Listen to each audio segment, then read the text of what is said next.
A lo largo de los años, y si usted nos ha acompañado en Relatos del Lado Oscuro, seguramente habrá visto videos en los que hablamos de exorcismos fallidos.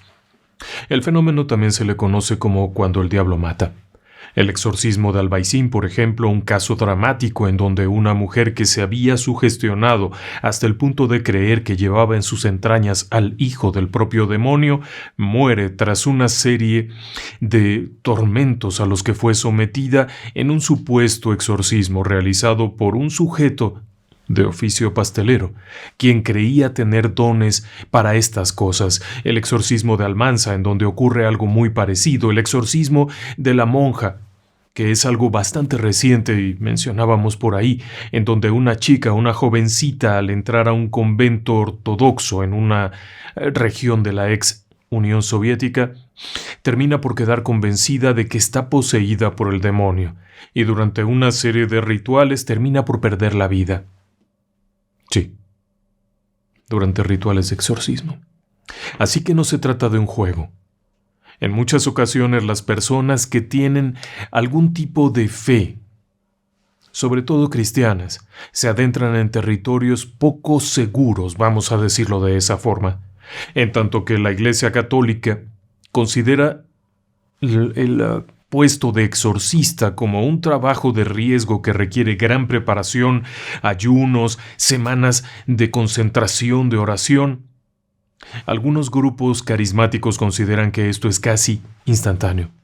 Irónicamente, dentro de los grupos musulmanes, dentro de las diferentes prácticas musulmanas también, la realización de un exorcismo requiere tiempo, un buen tiempo para prepararse y para realizar toda suerte de peticiones de ayuda desde lo alto. En el pueblo judío también existe una variante del exorcismo en donde también se requiere que los rabinos que lo van a preparar y a realizar tomen tiempo para oración, para ponerse en contacto con el Espíritu Divino y demás cosas, en tanto que se van a enfrentar a un adversario formidable y muy peligroso. Esta noche, si usted decide acompañarme, vamos a hablar de un caso más, de esta situación que hemos denominado cuando el diablo mata. Le agradezco que me acompañe. Comenzamos. Relatos del lado oscuro. Historias que otras mentes prefieren ignorar. Hay que irnos a Inglaterra. Es 1974. Y estamos en una región cercana a la ciudad de Leeds. Se llama Ossett. Es parte de la provincia de West Yorkshire. Como tal, no es una ciudad. Yo creo que sería más fácil considerarlo como una colonia o un barrio, un asentamiento que pertenece a una ciudad más grande. Cerca de ahí está Wakefield. Esta zona es una zona que tiene tanto comercio como vivienda. Las clásicas calles inglesas, esas que siempre parece que ha llovido y que tienen estas casas de tabiquitos, así es Ossett en 1974. Tiene una zona comercial, tiene una zona habitacional, más allá hacia el norte está la zona minera y más allá hacia el sur está la zona del ganado lanar. Pero en realidad no es un buen momento para Inglaterra. Los años 70 fueron momentos complicados, vamos a decirlo así. Habían perdido prácticamente todas las posesiones de ultramar, todas las colonias ya están libres. Prácticamente ya no aporta nada, así es que la corona británica, por llamarle de algún modo, el gobierno británico enfrenta situaciones económicas adversas. Además, ha habido sucesivos cambios de gobierno. Uno de derecha, uno de izquierda, uno de derecha, uno de izquierda, y al final del día ninguno de los dos hace gran cosa. Inglaterra ha pasado momentos muy buenos después de la Segunda Guerra Mundial, pero ahora mismo hay una especie de desempleo, crisis.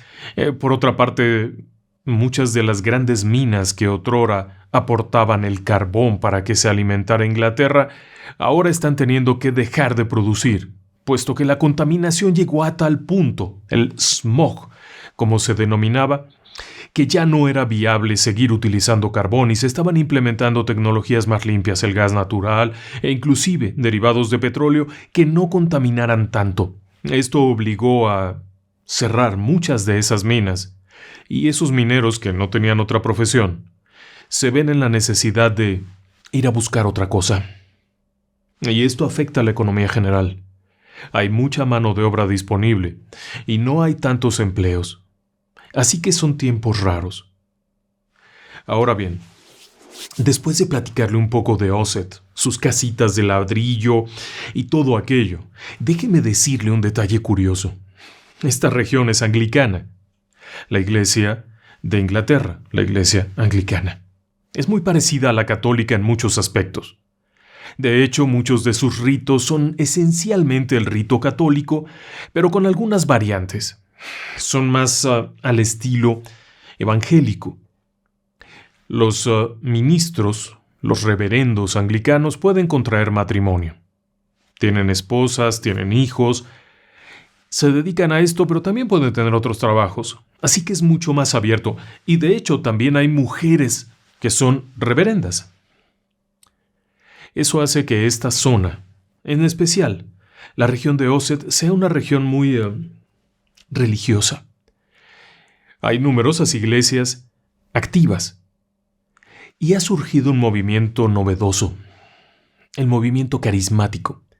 Este mismo movimiento surgió en muchas de las variantes religiosas. El catolicismo de los años 70 tuvo también su movimiento carismático, ya sabe usted, imponer manos, hablar lenguas, curación, los dones del Espíritu Santo. Sí, era algo bastante real. Ver a futuro, saber cosas, discernir.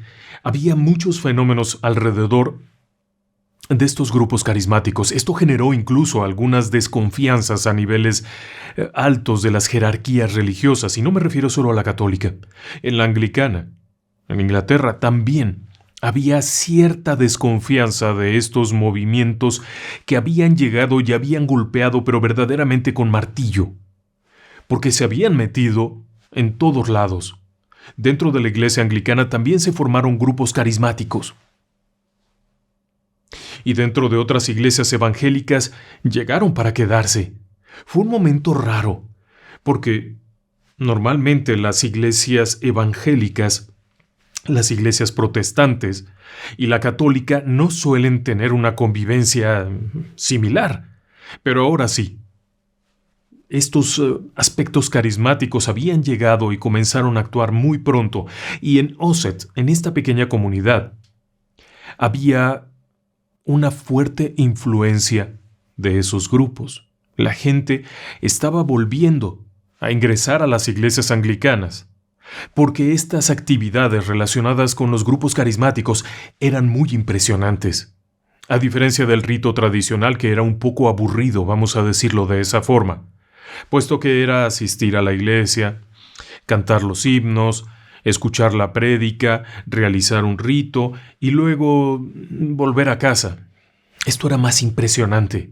Era reunirse y que de pronto la gente se desmayara, comenzaran a cantar en lenguas desconocidas, el famoso tema aquel, la glosolalia, que era muy apreciado hablar en lenguas, hablar en el lenguaje de los ángeles. Era algo peculiar, pero muy impresionante, y por supuesto cuando la gente comenzaba a ser arrebatada, es decir, que en plena reunión comenzaban a llorar como locos verdaderamente porque eran tocados por el Espíritu y hablaban en lenguas. Algunos de ellos hacían portentos asombrosos. De nueva cuenta, esto atrajo personas. La gente se reunía y en donde surgía un líder carismático, las personas se acercaban.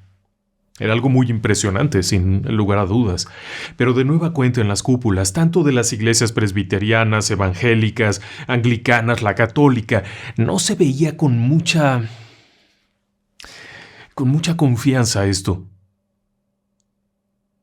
Porque algunos de los fenómenos que ocurren al interior de estos grupos tienen un símil durante los fenómenos de posesión demoníaca. Sí. El hecho de hablar en lenguas es similar a la xenoglosia, que ocurre durante la posesión demoníaca. Saber cosas ocultas, el discernimiento, es similar a lo que ocurre durante una posesión demoníaca. Claro está que también había otros fenómenos que no tenían una comparación directa, pero había muchas cosas allí y daba desconfianza. Y quizá tendrían razón. Quizá tendrían razón si usted me acompaña en este tema. Es el 6 de octubre, domingo 6 de octubre de 1974. Ian Walker es un oficial de policía asignado a la zona de Osset. Ha entrado temprano, a eso de las 8:30 de la mañana. Apenas comienza su turno. En el auto patrulla, que se conduce del lado derecho como buen automóvil británico, el oficial Walker va manejando tranquilamente cuando recibe una comunicación radial.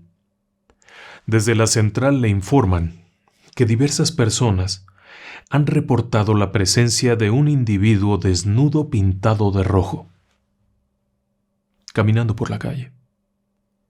Por supuesto que eso suena a chiste, pero han sido varias llamadas. El despachador de la policía insiste en que han sido varias las llamadas que han reportado aquella situación. Walker está por ahí cerca.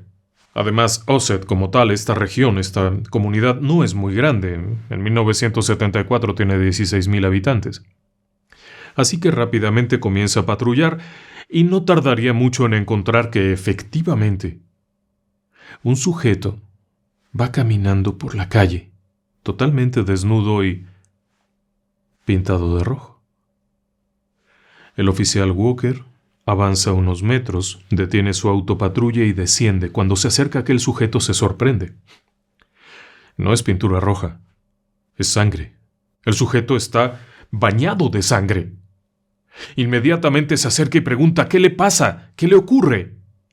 A lo que aquel sujeto, con los ojos increíblemente abiertos, las pupilas totalmente dilatadas y una expresión extraña, responde: es la sangre de Satanás. El oficial Walker se vuelve a acercar para ver dónde están las heridas. De nueva cuenta aquel sujeto vuelve a hablar cosas ininteligibles. El oficial Walker pregunta: ¿dónde estás herido? ¿De quién es esta sangre? A lo que aquel sujeto responde de nuevo: es la sangre de Satanás, porque acabo de matar a mi esposa, que tenía a Satanás.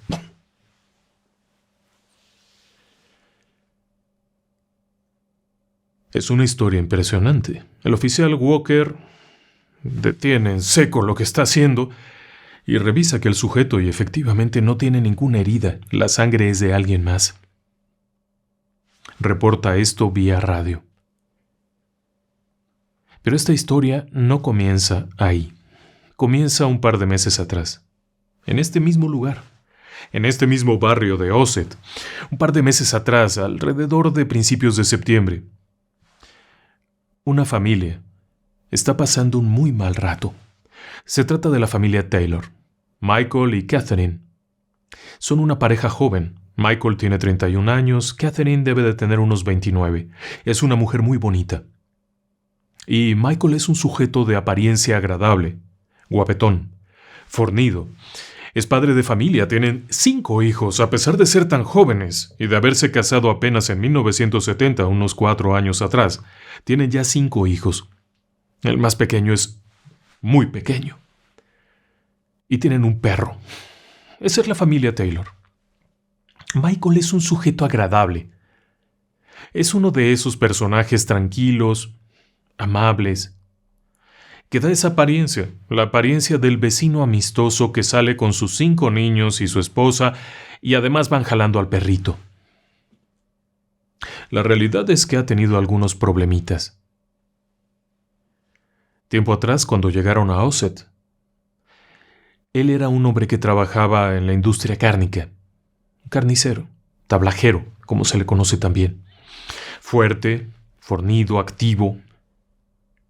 En un cierto momento sufre un accidente de trabajo que lo deja con una lesión permanente en la espalda. Esta lesión le provoca mucho dolor y con el menor esfuerzo Pierde la posibilidad de caminar, incluso se llega a quedar semiparalizado por la molestia de aquello. Esto hace que lo despidan del trabajo y que en sucesivos momentos, cuando logra conseguir un empleo, no pueda sostenerlo debido al dolor. Por otra parte, Michael, aun cuando se le considera un padre amoroso y una persona agradable, ha tenido algunos antecedentes de problemitas. Desde pequeño, tenía estas variantes de humor repentinas. Podía estar muy contento y de pronto caer en un proceso depresivo. Había estado bajo medicación en su infancia. Había sido llevado a terapias y demás, y parecía haberlo soportado, pero el accidente y lo que esto ha significado lo ha devuelto a esos estadios prolongados de depresión donde no quiere salir de su habitación, donde se sume en la tristeza y en la vergüenza. La verdad es que se sume en la vergüenza porque son los años 70, todavía está el concepto del marido proveedor y él no es un muy buen proveedor. Catherine es una chica, además de muy bonita, muy activa, muy trabajadora y muy amorosa. No le reclama aquello. Sabe que ya llegará el momento en el que pueda encontrar un trabajo adecuado. Pero cada vez que encuentra un empleo y lo pierde por sus problemas de espalda, Michael vuelve a caer y cada vez es peor. Por otro lado, Catherine se encarga de suplir lo que haga falta. No es un problema. Aun cuando no tienen dinero para nada extra, tampoco están en la bancarrota. Pero esto a Michael lo sigue golpeando continuamente. Un buen día llega una amiga. Se trata de Barbara Wardman. Es una persona que conocen de tiempo desde que llegaron a OSET, los conoce desde que se casaron y está preocupada por Michael. En pláticas que ha tenido con Catherine, la esposa, sabe que este hombre, de 31 años, está en una situación depresiva. Bárbara cree poder ayudarlos. Y no se refiere a económico, no se refiere a darle un trabajo, sino que Bárbara se ha unido a un grupo carismático. Se conoce como la Christian Fellowship Group. Es una comunidad que se ha formado a la luz de la iglesia de Santo Tomás. Es una iglesia que está cerca en Barnsley. Allí se reúnen y la directora de esto es una mujer muy joven, Mary Robinson, 22 años. Y es una chica muy guapa, muy activa, que llama la atención no solo porque sea una chica bonita, sino por una serie de cosas raras que ocurren siempre a su alrededor. Bárbara les dice que ha organizado una fiesta y que los invita. Cree que les va a caer bien. Pero cuando menciona que es en la iglesia, Christine y Michael como que no es lo suyo. La verdad de las cosas es que no son una pareja religiosa. No les llama mucho la atención y realmente consideran que hay muchas otras cosas que hacer cada día como para ir a meterse a una reunión religiosa un viernes por la tarde. Pero Bárbara es una buena amiga e insiste en que se la van a pasar bien. Son varios matrimonios jóvenes que se reúnen y esta mujer, la predicadora, porque en realidad no es una pastora, es una predicadora laica. No es parte de la iglesia anglicana. A diferencia de los reverendos que estudian, se preparan, obtienen una licencia, Mary Robinson es una predicadora, es una chica que se sabe de memoria los textos bíblicos y es una carismática. Finalmente logra convencerlos. Y ellos van allá. La reunión sería en la iglesia de Santo Tomás, en la parte de atrás hay un saloncito. Cuando llegan allá empieza aquello y realmente, tal como lo declararía Michael algún tiempo después, 10 minutos de estar ahí ya se querían ir. Aquello no era lo suyo. Salvo por un detalle. En un cierto momento y mientras están allí, esta mujer comienza a hablar en lenguas. Repentinamente dice que está sintiendo la presencia del Espíritu, siente la presencia y ante la mirada de todos comienza a hablar en una cosa que nadie entiende. Es una lengua extraña y con la mirada hacia lo alto está hablando, y entonces una persona que está por ahí se quiebra en llanto, cae al piso, se convulsiona, viene María y le pone las manos encima y aquella persona llora, alguien más llora por allá, se oyen gritos, se oyen risas, se oyen voces que vitorean, que aplauden, alguien más de pronto en plena reunión comienza a hablar en lenguas también y todo el mundo se rompe ante aquello. El propio Michael sentiría de pronto ser invadido por una extraña fuerza, por una extraña sensación.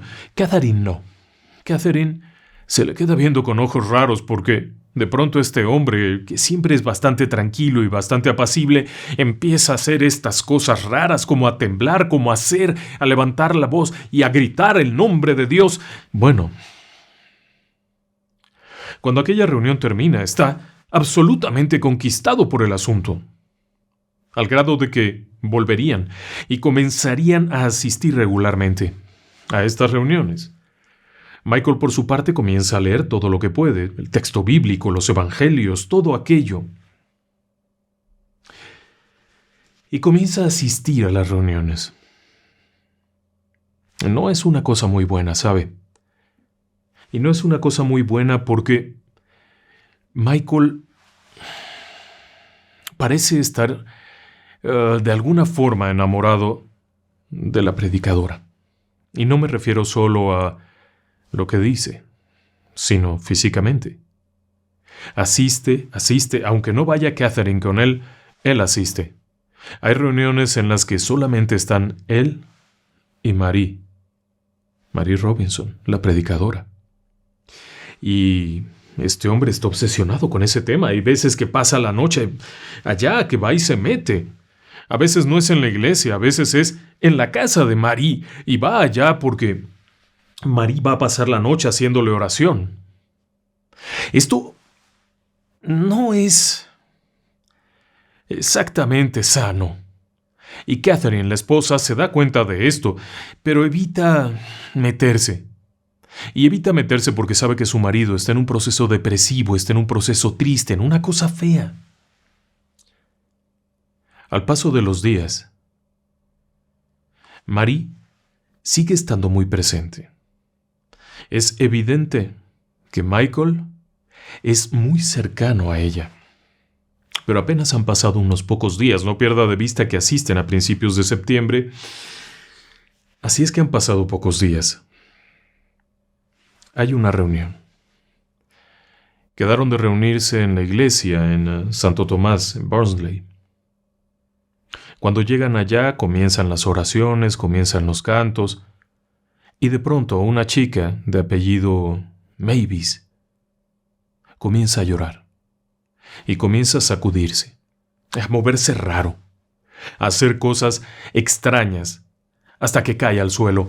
Inmediatamente aparece la predicadora, Marie Robinson, que de inmediato pone las manos sobre de aquella mujer y comienza a hacer oración, y de pronto está hablando en lenguas, y aquella mujer tiembla y se sacude hasta que finalmente reacciona, cubierta de lágrimas, sonriente, asegurando que ha sido liberada. Marie asegura que estaba poseída por un espíritu inmundo y que ha sido liberada. Y en ese momento Michael comienza a temblar también.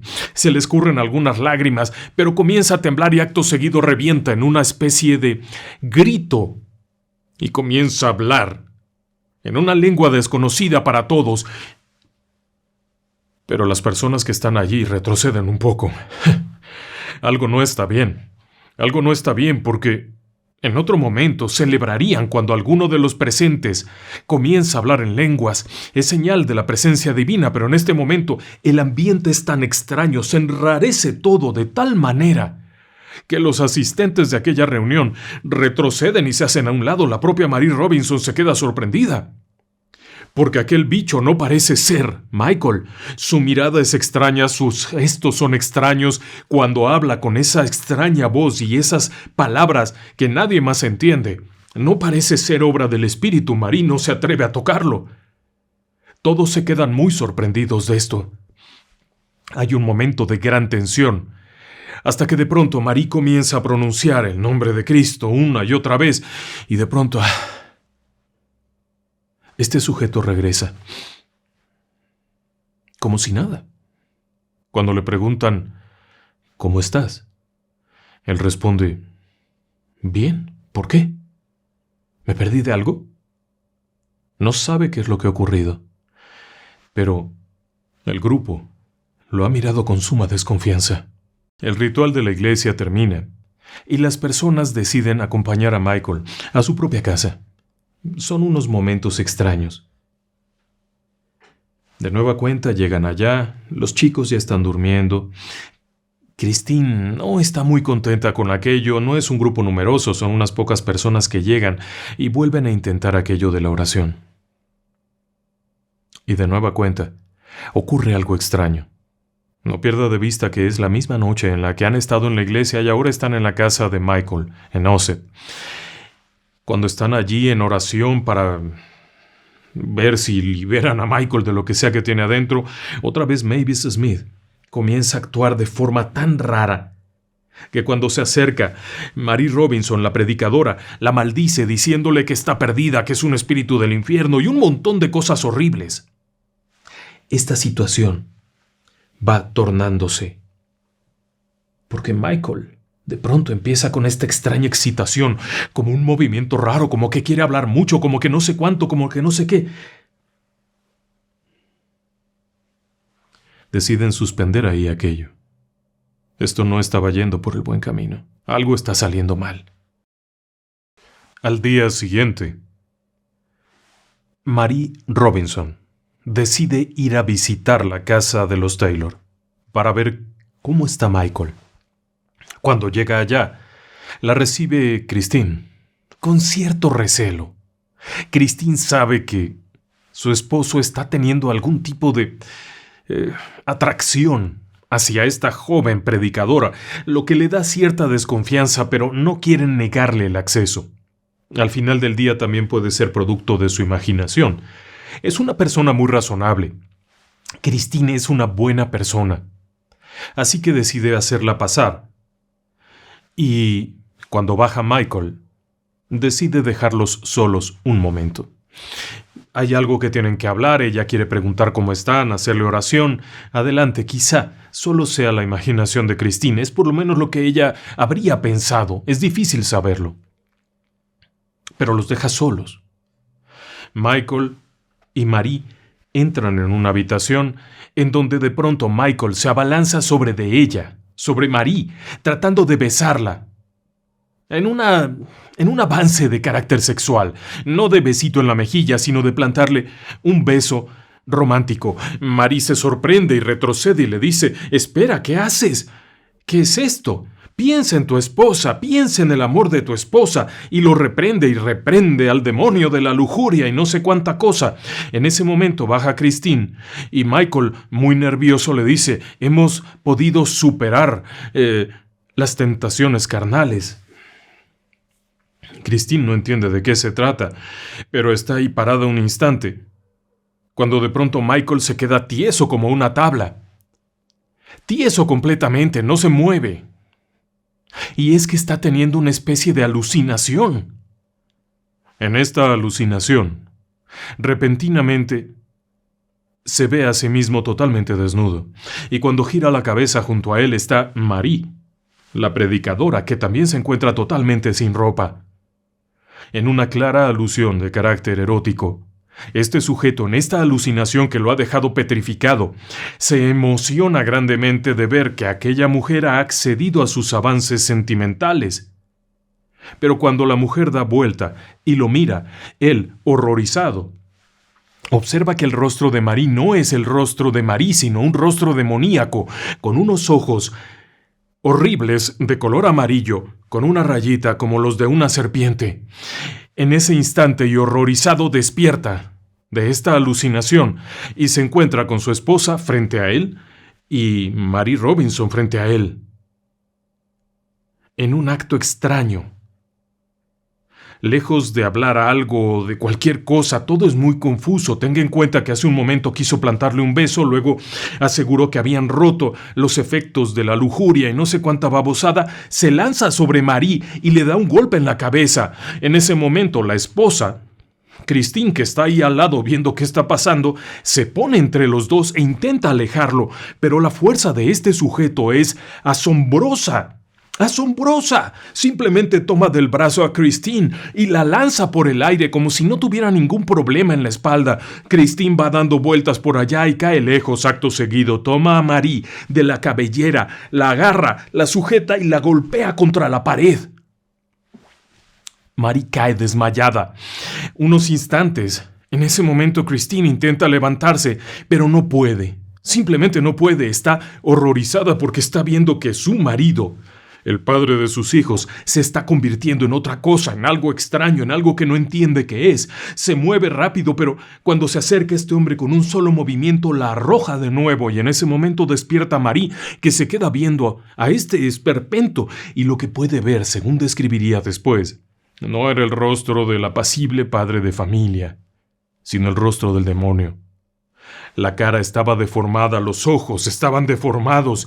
Era el rostro del demonio de la ira. Estaba a punto de matarla, quería matarla. Marie Robinson rápidamente piensa en el nombre de Cristo y comienza a repetirlo una y otra vez. Michael reacciona y se da cuenta que Marie está en el piso. Christine está por allá aventada. Cuando pregunta qué pasa, aquella mujer le dice, nada, tenemos que hablar, pero Christine ya no quiere hablar nada, así es que toma a Marie y la echa fuera de su casa. Había sido un momento terrible, algo verdaderamente para crisparle los nervios a cualquiera. Marie saldría de la casa y se dirigiría a consultar con el reverendo Vincent, Peter Vincent, de la iglesia de Santo Tomás, relatándole lo ocurrido. A Vincent y a otros pastores de la iglesia anglicana, Marie no les era particularmente, ¿cómo decirlo?, agradable. Todo este escándalo, voces, fenómenos, era algo que no iba muy de acuerdo con la tradicional iglesia anglicana y ahora este problema con Michael es algo que no debería de haber pasado. Si es una persona enferma, debería de ser atendida por un médico, no estarle haciendo esto. En fin, decide el reverendo Peter Vincent tener una entrevista con Michael, platicar con él. Lo cita para tener una reunión, el 3 de octubre. Han pasado ya varios días desde el incidente con María, han pasado varios días de que han ocurrido cosillas raras. Aquel 3 de octubre, Peter Vincent se sienta junto con Michael y conforme va hablando, se da cuenta que algo no está bien.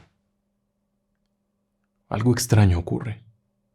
Así es que él le pide que se confiese, la confesión anglicana, lo cual Michael hace de buen agrado. Lo que haya confesado, solamente el reverendo Vincent y allá arriba lo saben, porque existe el secreto de confesión. Pero lo que le dijo en ese momento provocó una reacción inesperada en el reverendo Vincent que terminó haciéndole un pequeño exorcismo y enviándolo a casa.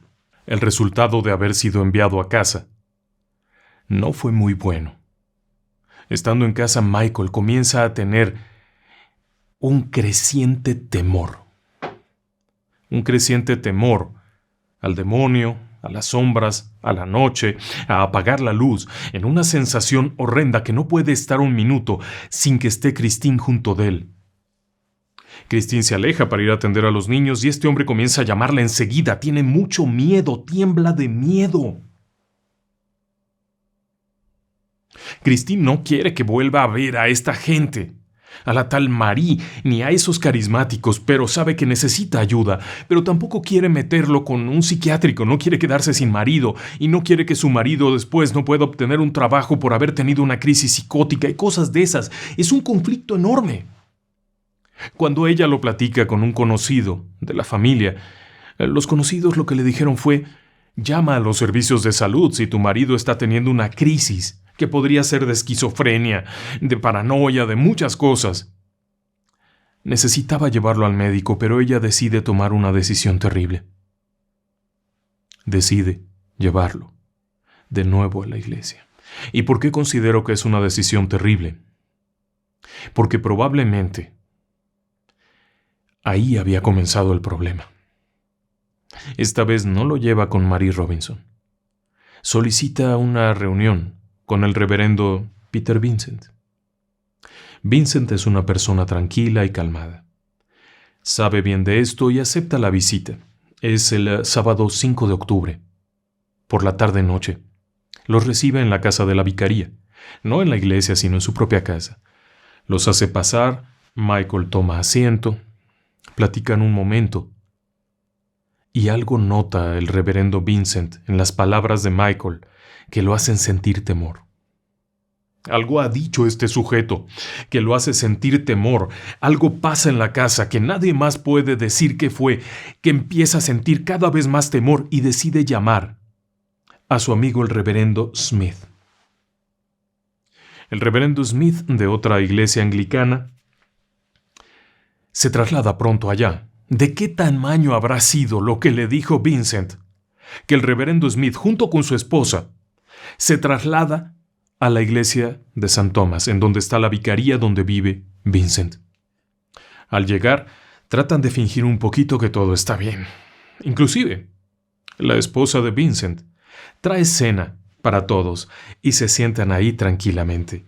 Le pone un plato al buen amigo Michael, que en ese instante se transforma, toma el plato, lo hace pedazos, y en el momento en el que aparece el gato de la familia, agarra al gato, lo sujeta como si lo fuera a despedazar, le arranca pelos, alguien salta, le da una bofetada al hombre para que suelte al animal y el gato sale volando por allá. Pero este no es Michael, es otra cosa, una cosa horrible, torcida, que se mueve de forma extraña. Es cuando la esposa del reverendo Smith dice: yo tengo una visión, tengo esta visión, esto es culpa de Mary Robinson es el demonio, y este hombre está poseído, hay que ayudarlo o va a matar a su esposa.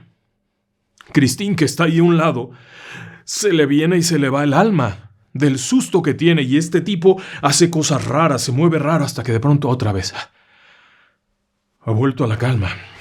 Se sacude un poco y dice: oh, perdón, tiré mi plato. Oh, qué pena. Y cuando se mira la mano llena de pelos de gato, baja la mano y la sacude penosamente. No sabe qué ha pasado, pero todas las miradas están sobre él. Vincent sugiere practicar un exorcismo esa misma noche. Pero necesitan ayuda. Así es que llaman al reverendo James. Es un hombre de la iglesia presbiteriana. Es un tipo que sabe mucho de estas cosas y cuando llega, le platican lo sucedido. Considera que es oportuno. Así que preparan un área dentro de la iglesia. Colocan varios cojines y llevan allá a Michael. Michael está consciente, está lúcido, está bien. Se acuesta y aquella gente se dispone a hacer un exorcismo. ¿Entiende usted por qué le decía aquello del principio? No han preparado nada. No se han preparado espiritualmente. No han estado en ayuno, en abstinencia, en comunión. Simplemente estaban cenando. Sábado en la noche, cuando deciden hacer un exorcismo. Christine, la esposa, está ahí. Por fortuna, los niños están en casa de los abuelos. Así que en la casa de Michael y de Christine solamente está el perro. Y no hay problema con los niños, están bien allá. Christine acepta que se haga esto. El único que no está muy de acuerdo es Smith, quien después de ver 2 o 3 arranques raros de Michael, simplemente en el trayecto de la vicaría hacia la iglesia, ha visto cómo tiene estas extrañas actitudes y él cree que más bien habría que llamar a los servicios médicos que vengan por él y se lo lleven. Pero James y Vincent insisten en que no van a dejar que se vaya el demonio así nada más. Comienza un exorcismo. Encienden numerosas velas por todas partes, ponen aquellos cojines, las esposas de los reverendos están allí por cualquier cosa que haga falta. Christine está más allá, sentada en un rincón viendo esto cuando empiezan las oraciones, los llamamientos, las manos, las lenguas, comienza a hablarse en lenguas, gritos, sombrerazos. Este hombre se transforma varias veces. Vomita, hace toda clase de cosas horrendas, se retuerce, tiembla mientras se oyen las voces de los reverendos gritando y arrojando agua bendita. Este hombre tiembla, se sacude, se retuerce. De pronto uno de estos sujetos viene con una cruz en la mano. Una cruz de madera, y se la mete a la boca. Está desquiciado por completo todo. Todos están como locos haciendo gritos, oraciones, entran, salen. Uno de ellos dice: Michael tiene un objeto personal, su cruz. Casualmente Catherine la trae consigo. Hay que quemar ese objeto. Y lo queman ahí mismo. Toman la cruz, que era un objeto que no tenía mayor importancia, era simplemente una cruz de madera, pero para ellos era un símbolo, y lo queman ahí mismo y luego le vuelven a echar agua y cosas. Aquello es una locura. Una locura. El exorcismo se prolonga prácticamente toda la noche. Cuando comienzan a salir los primeros rayos del sol, están agotados, los tres. Y Michael, por supuesto, también está agotado. Aquello ha sido un tormento de gritos, lo han sujetado entre todos, lo voltean, lo enderezan, le meten la cruz, le dan a beber agua bendita, pero agua bendita de la que está en la piletita. Todos están agobiados.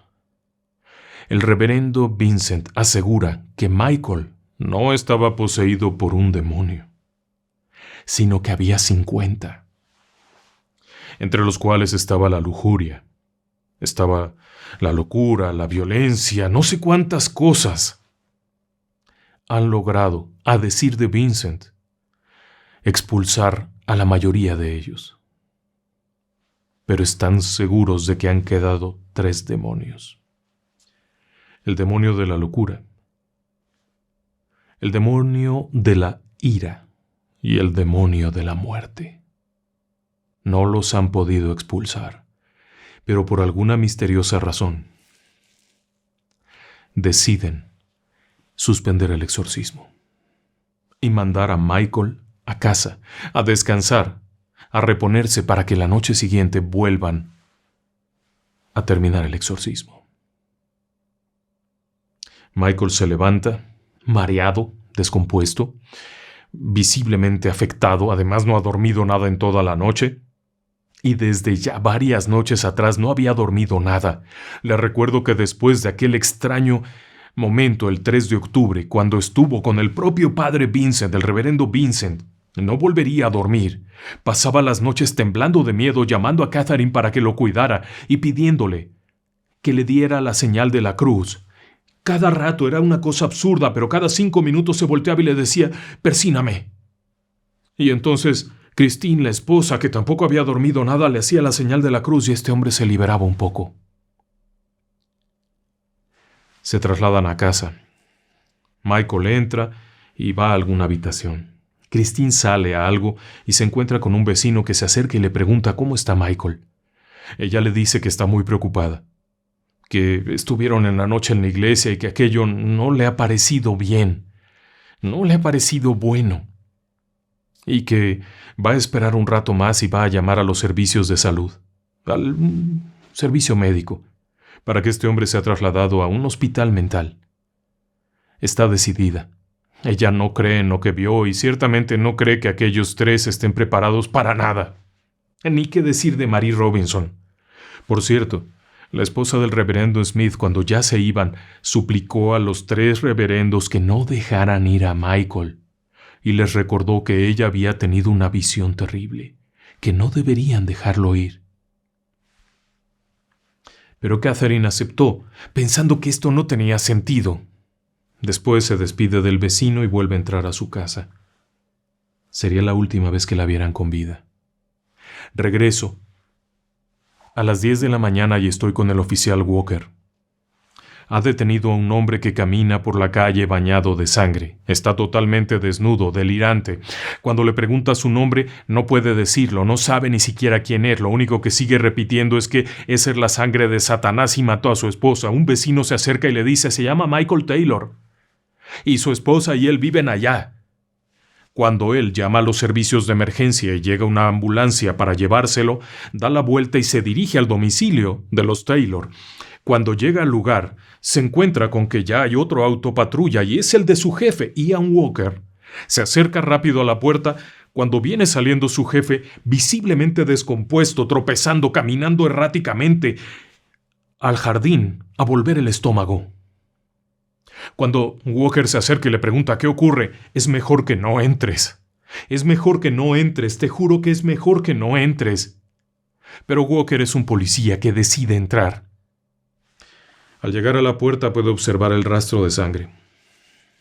Son huellas, las huellas del sujeto al que ha detenido. Van saliendo, ha dejado marcas de sangre por todo el camino.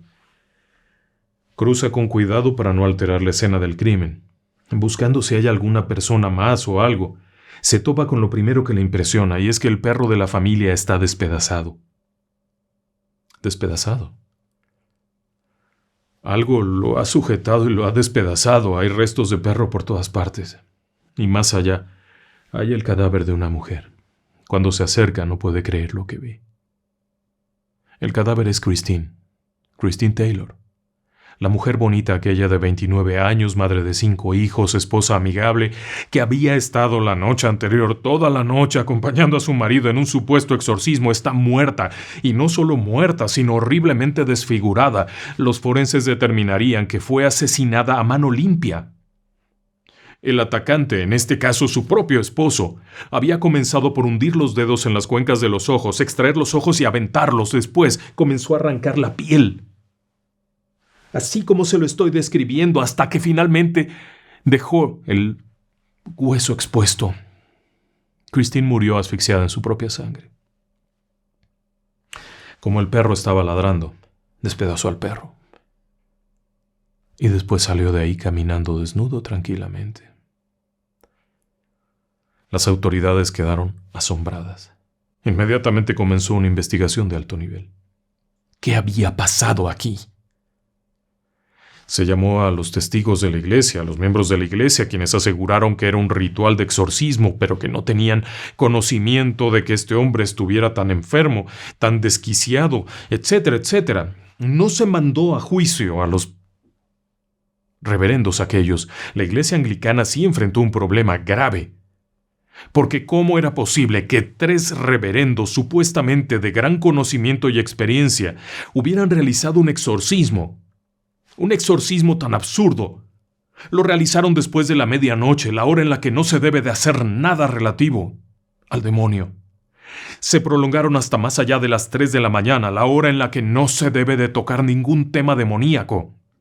Y todavía peor, estando conscientes de que según ellos habían liberado 47 demonios, pero quedaban el de la locura, la muerte y la ira, ¿cómo mandaron a este sujeto con su esposa a su casa? La credibilidad estaba por los suelos. No se les juzgó, no se les acusó, ellos no fueron culpables. Aquí había un culpable y era un hombre que estaba demente y asesinó a su esposa. Vino el juicio y no hubo mucho que enjuiciar. Se le declaró inocente por cuestiones de salud mental. Estaba loco, completamente loco. Fue internado en un hospital psiquiátrico en donde se le retuvo durante 2 años. Después de esos 2 años, fue trasladado a otra institución de salud mental, donde también permaneció 2 años. Michael Taylor, posteriormente, llevó una vida de bajo perfil. Es difícil saber si volvió a reunirse con sus hijos o no. El perfil fue bajo, a pesar de ser un asunto que llegó a escandalizar a Inglaterra completa y buena parte del mundo. El asunto es que este hombre mantuvo un perfil muy bajo. No se sabe nada de él hasta el año 2005. En el año 2005, Michael Taylor, de 61 años, fue acusado de molestar sexualmente a unas jovencitas. Trabajando en un lugar una especie de refugio para animales, habría hecho propuestas de carácter indecente a 2 jovencitas menores de edad. No eran niñas, 17 y 16 años, unas adolescentes, pero él tenía 61 años. Algunos mensajes de texto, propuestas de carácter indecoroso e inclusive algunos tocamientos de carácter obsceno. No se le acusó más allá y pudo salir libre bajo fianza, condenado a un cierto número de meses de servicio social y a mantenerse constantemente reportando en un padrón de agresores sexuales. Por la edad no fue enviado a prisión. pero volvía a ser motivo de medios. ¿Qué había ocurrido ahí? La pregunta ha quedado siempre en el aire. ¿Realmente era un exorcismo? ¿Realmente Michael Taylor estaba poseído por un espíritu o muchos espíritus inmundos? Si era así, ¿por qué? Este hombre vivía una vida completamente normal, no jugaba cosas ocultas, no participaba en brujería, no invocaba demonios, no jugaba ouijas, nada de eso. Era un padre de familia común y corriente, triste por un problema de salud. Pero a partir de empezar a convivir con los carismáticos aquellos, algo había cambiado. Para varios de los expertos en salud mental que trataron el tema, una persona que ya tenía una fragilidad en su salud mental, que tenía ya una grieta en su psique al ser expuesto a estos supuestos fenómenos, simplemente no los pudo procesar y terminó asumiendo que se encontraba poseído por el demonio y actuando en consecuencia. La víctima, su propia esposa, Catherine. Buenas noches y que descansen en paz.